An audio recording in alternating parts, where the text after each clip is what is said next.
جالي كلام ان الفيديو بنتي نازل وانا ما اعرفش. انا اتفاجئت وبقى جالي كلام بملامه انت ازاي تعملي لبنتك كده. كلام يزعل.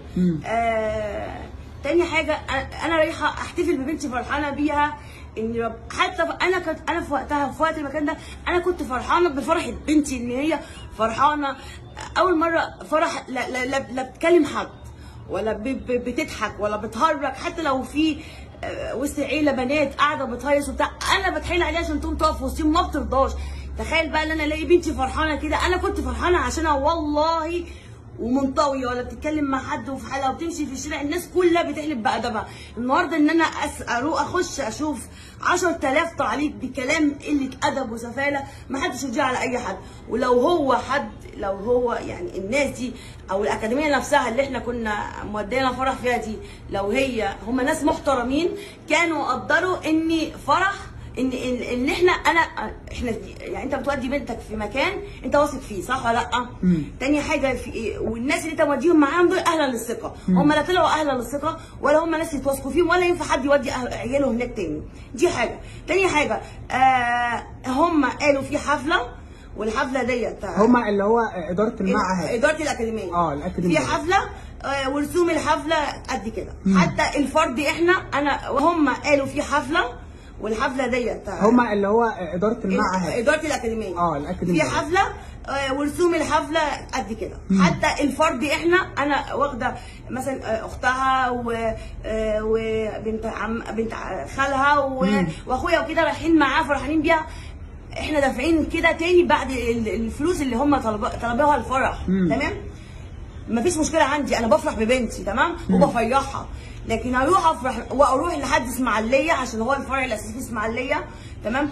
اروح بعد كده اجي الفرحه اللي انا فرحانه اللي بنتي بقى اشوف بنتي فرحانه اجي ليه بقى يكسر قلبي بقى وكلام ما يتقالش عليها ما يتقالش فرح ما يتقالش عليها كده ما يتقالش عليها الكلام ده لا ما ينفعش.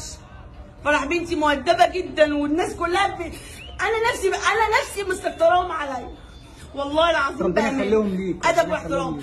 دي حاجه. تاني حاجه الولاد اللي هم كانوا بيصوروا المفروض ان الاكاديميه مفهماهم ان انتوا هتتصوروا وبعد بس الفيديوهات دي هتجيلنا احنا كاهالي. يعني مثلا الفيديو اللي يخص فرح اللي متصوره فيه يروح لفرح اللي يخص مثلا الاء اللي يخصني انا يروح لي.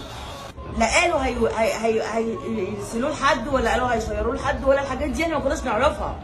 والبنت بتتعامل بطبيعتها ومش هي البنت الوحيده اللي كانت في المكان ده اكتر من 1000 بنت كانت هناك معاها وكل بنت ليها فيديو تمام. الولاد اللي كانوا واقفين معايا دول انا فاجئت بيهم. كان بنتي بترقص في وسط بنات ان هو يتقص ويتزوم عليها ان هي كده يبقى دي حاجه متعمده. دي حاجه. تاني حاجه فين بقى الامان اللي احنا رايحين عليه اللي هو بقى طالع من الاكاديميه. انا عايزه حقي. انا عايزه حق بنتي وجع قلبها وكسرة قلبها. حق الكلام بقى اللي بيتقال عليها وحق الكلام الاهلي بقى. انا اهلي واخواتي اني انا واحده منفصله عن بابا. انا بربيها بقى لي 7-8 سنين بصرف عليهم. ربنا يقويك يا رب. بابا لو سمع كلام زي ده ولا اهله هيقولوا عليها هيقولوا على بنتي ايه؟ هيقولوا ايه؟ يعني ده يرضي ربنا؟ بامانه والله الواحد بيتكلم من قلبه الكلام وجعه يعني الكلام بيتقال مش حلو. تاني حاجه هقول لحضرتك على حاجه.